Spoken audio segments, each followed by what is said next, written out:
विगत दिनों मुनिश्री प्रमाण सागर जी महाराज के दर्शनार्थ विश्वविख्यात कार्यक्रम शंका समाधान में देश की जानी मानी आईएएस और दृष्टि आईएएस कोचिंग संस्थान में मॉक इंटरव्यू पैनल की सदस्य डॉक्टर तनु जैन पहुंची। गुरुवार को नमन कर डॉक्टर जैन ने कई शंकाओं के समाधान मुनिवर से प्राप्त किए। परम पूज्य गुरुदेव मुनिश्री, आपके चरणों में शत शत नमन। सभी गुरुदेव मुनिश्री जो प्रस्तुत है उनके चरणों में नमन। सभी महानुभाव जो यहाँ आए हुए हैं, संदेश सर, प्रशांत जी, सबको मेरा बहुत बहुत जय जिनेंद्र। सभी महिलाएं, बच्चे जो आए हुए हैं उनको भी मेरा जय जिनेंद्र। शंका समाधान में मुझे बुलाने के लिए ऑर्गेनाइजर्स का बहुत बहुत धन्यवाद। मुनिवर को प्रणाम करते हुए और विश्व विख्यात शंका समाधान कार्यक्रम में डॉक्टर तनु जैन ने अपना संबोधन शुरू किया और सबसे पहली शंका रखी कि हमें इतनी शंकाएं होती क्यों हैं, जिस पर मुनिवर ने बड़ी सहजता से शंकाओं के होने का कारण बताया। गुरुदेव, हमारे मानव जीवन में बहुत सारी शंकाएं होती हैं, तो सबसे पहली शंका तो यही है कि हमें इतनी शंकाएं होती क्यों हैं। बहुत अच्छी बात कही है। मानव जीवन में शंकाओं की दो वजह है। एक तो उसके मन में पलने वाली जिज्ञासु वृत्ति जो आदिकाल से रही।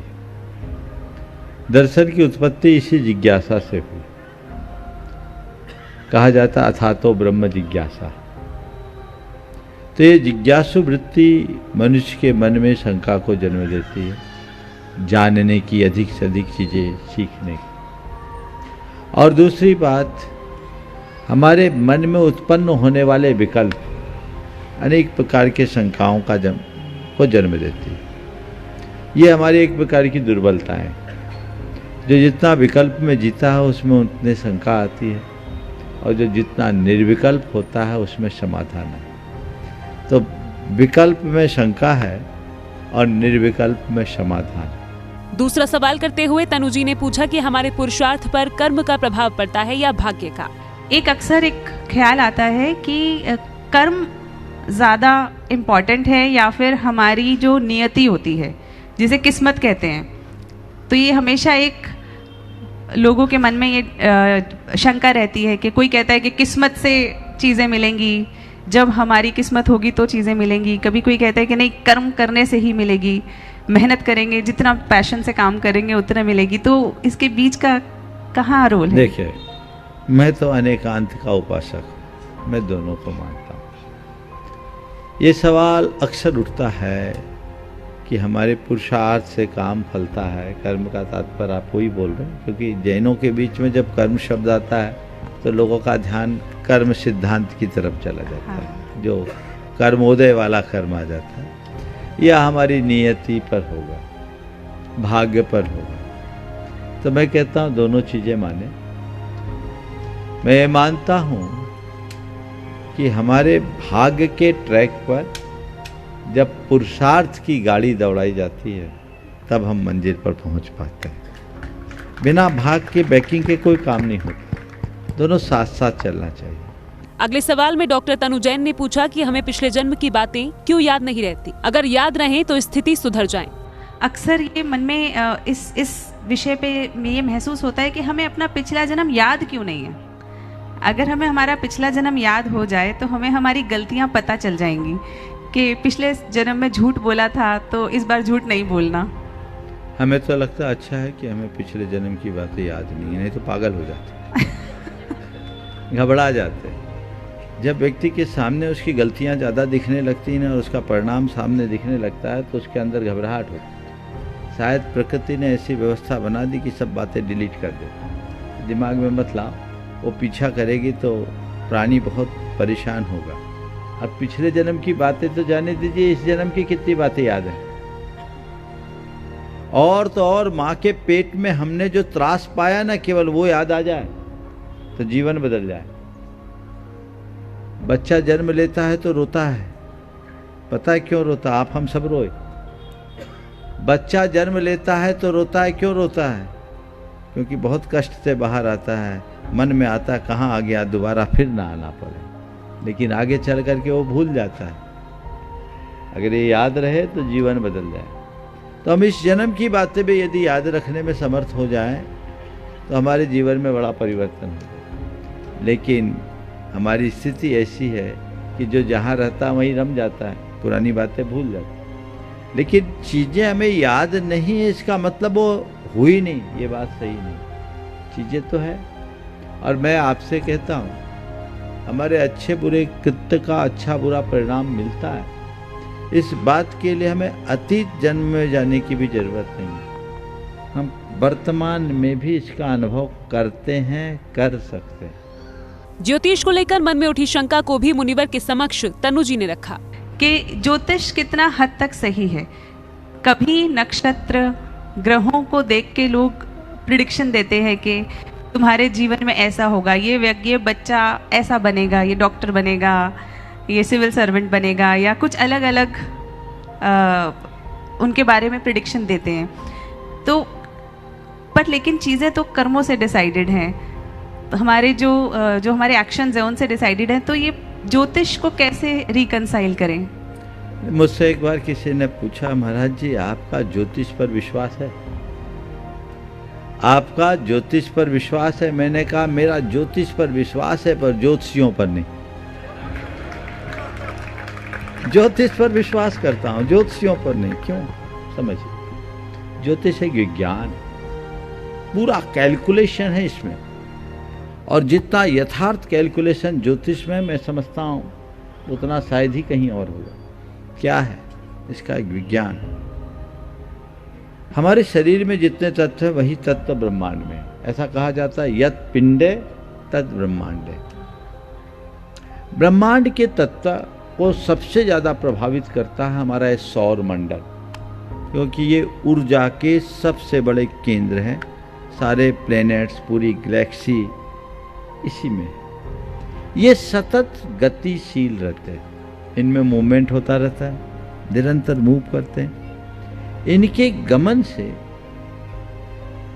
पूरे के पूरे ब्रह्मांड के तत्वों में परिवर्तन होता रहता है। जिस जिस पॉइंट पे ये रहते हैं उसके हिसाब से ब्रह्मांड के तत्व परिवर्तित होते रहते हैं। और ब्रह्मांड के तत्व के साथ जब हमारे शरीर के अंदर के तत्वों का समीकरण बदलता है तो हमारे अंदर के रसायन परिवर्तित होने लगते हैं। जब हमारे अंदर के रसायन परिवर्तित होते हैं तो हमारी आत्मा और कर्मों का जो बंधन है वह भी एक रासायनिक बंधन है। तो कर्मों की केमिस्ट्री चेंज हो जाती है, कर्मों में परिवर्तन आता है, तो उससे हमारी भाव दशा परिवर्तित हो जाती है, और भाव दशा के परिवर्तन से हमारे जीवन में शुभाशुभ फलता है। चीज़ें एक दूसरे से लिंक्ड है। हमारे ज्ञानियों ने एक विज्ञान विकसित किया जिसका नाम ज्योतिष। उन्होंने कहा आप कैलकुलेशन हम कैसे करें कि इसमें कौन से तत्व की प्रधानता है। तो उन्होंने पकड़ा इन ग्रह नक्षत्रों को कि इनकी गति बिल्कुल फिक्स है, आज से 1 लाख वर्ष बाद तक का पंचांग आज बनाया जा सकता है, उस मूवमेंट में रत्ती भर का परिवर्तन नहीं। तो उनने देख लिया कि ये ग्रह, ये नक्षत्र इस तारीख इस तिथि में यहाँ रहेगा, और जिस समय जो ग्रह नक्षत्र जिस दशा में रहेंगे उस समय ब्रह्मांड के तत्वों में वैसा प्रभाव पड़ेगा, और उस समय जब ब्रह्मांड के तत्वों में परिवर्तन आएगा तो अलग अलग समयों में जन्म लेने वाले जातक यानी व्यक्ति के जीवन के में भी परिवर्तन आएगा, क्योंकि उसके रसायनों में भी उसी के अनुसार परिवर्तन होगा। दोनों एक साथ जुड़ेगा। जो लोग बड़ी लालसी और असंतोषी प्रकार के होते हैं उनसे कैसे बचा जाए, ये भी तनु जी ने मुनिवर से जाना।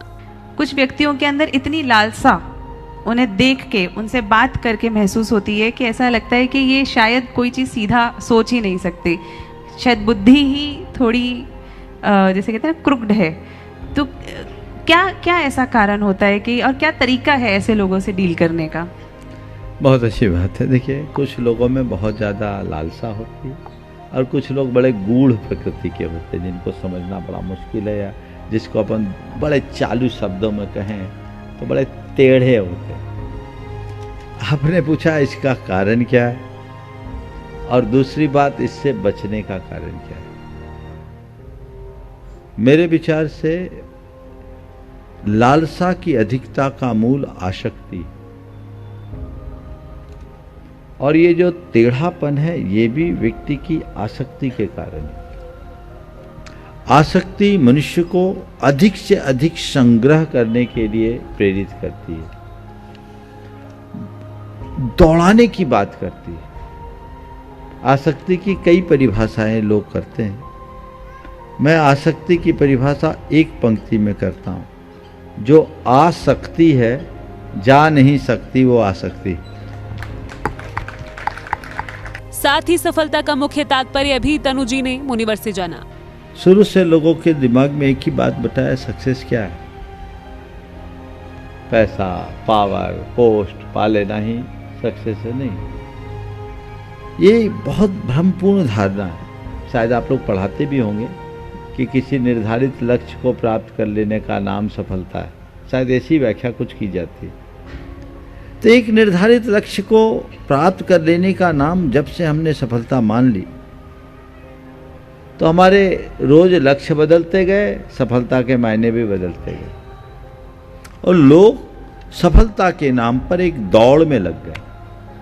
दौड़ और होड़ जीवन में कभी समाधान नहीं देती। इससे कथित रूप में सफलता भले हाथ लग गई, पर प्रसन्नता हाथ से खो गई। तो मैं कहता हूं सफलता के अर्थ की समीक्षा होनी चाहिए। महिलाओं के काम करने पर अभी भी कई जगह रोक है। इसका आध्यात्मिक समाधान भी तनु जी ने मुनिवर से पूछा।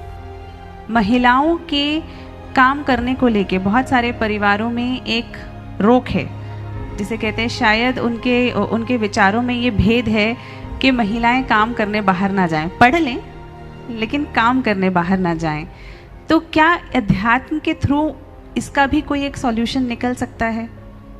देखिए, मैं महिलाओं के काम करने के विरोध में नहीं हूं। काम करे, कोई भी करे, महिला करे, पुरुष करे, पर चाहे महिला हो या पुरुष, काम करने से पहले सोचे कि वो काम क्यों कर रहे।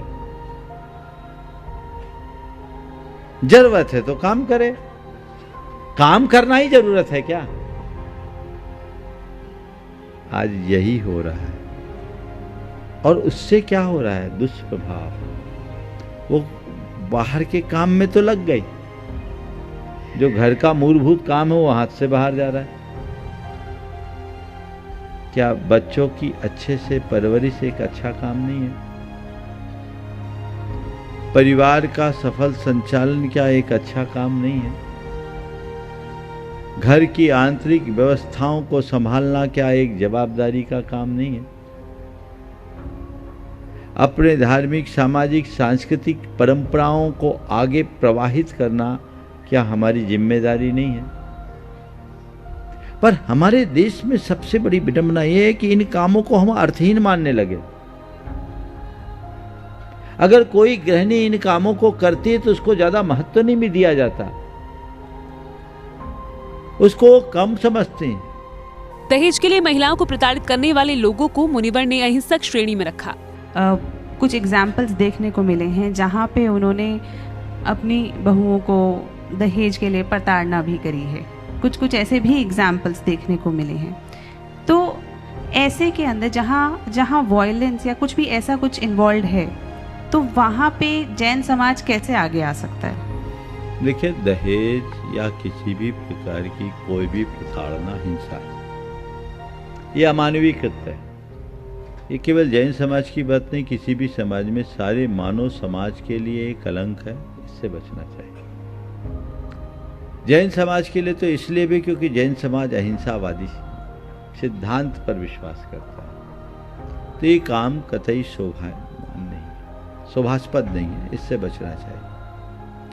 दहेज जैसी बात अब तो लगभग न के बराबर है, पर मुझे तो आज के समय में जो समाज में सबसे बड़ी समस्याएं दिख रही है, वो विवाहोपरांत परिवारों पर थोपे गए दहेज के मामला, झूठे मामले बहुत आ रहे हैं। बिल्कुल, उसमें वर पक्ष प्रताड़ित, और कुछ लोगों ने तो धंधा सा बना दिया है। विवाह करके 2-4 महीने नहीं होते और नाच नचाना शुरू कर देते। कानूनी जटिलताएं ऐसी हैं और उसके परिणाम स्वरूप समस्याएं विकराल होती है। वो सुभाष, क्या नाम था, जिसने सुसाइड किया था बड़ा, हाँ, अतुल सुभाष का केस हम सबके लिए बहुत ज़्यादा द्रवीभूत करने वाला है। ऐसा अतुल सुभाष एक नहीं अनेक है। बच्चे पढ़ाई करते समय अपने मोराल को बरकरार रखने के लिए क्या कर सकते हैं, ये भी तनु जी ने मुनिवर से जाना। अक्सर जब पढ़ाई कर रहे होते हैं बहुत लंबे समय तक उन्हें कोई रिजल्ट नज़र नहीं आता, तो उस समय अपना मोराल बढ़ाए रखने के लिए, अपना उत्साह, अपना हौसला बढ़ाए रखने के लिए वो अध्यात्म का क्या सहारा ले सकते हैं? बहुत अच्छी बात है। देखिए, बच्चे पढ़ाई करते समय अपना उत्कृष्टतम दे, अपनी ओर से कोई कोर कसर न रखे, डिस्ट्रैक्शन से बचे, अपने लक्ष्य को सामने रखे और पढ़ाई करना है तो केवल पढ़ाई को प्रमुखता दे। लेकिन एक बात सदैव ध्यान में रखें, मेरे हाथ में केवल प्रयास है, परिणाम नहीं। एफर्ट है, रिजल्ट नहीं। मैं अपना अच्छे से अच्छा एफर्ट करूं, रिजल्ट जो आए उसे एक्सेप्ट करूं। एक बार में सफल नहीं हुए, दोबारा देखेंगे, दूसरी बार में नहीं, तीसरी बार देखेंगे। और ये समस्या जो आज आ रही है, ये मुख्यतया प्रतियोगी परीक्षाओं में ज़्यादा है। और आजकल पढ़ाई खत्म हो गई, प्रतियोगिता ज़्यादा हो गई। ये हमारे समाज की सेहत के लिए बहुत बड़ा खतरा है।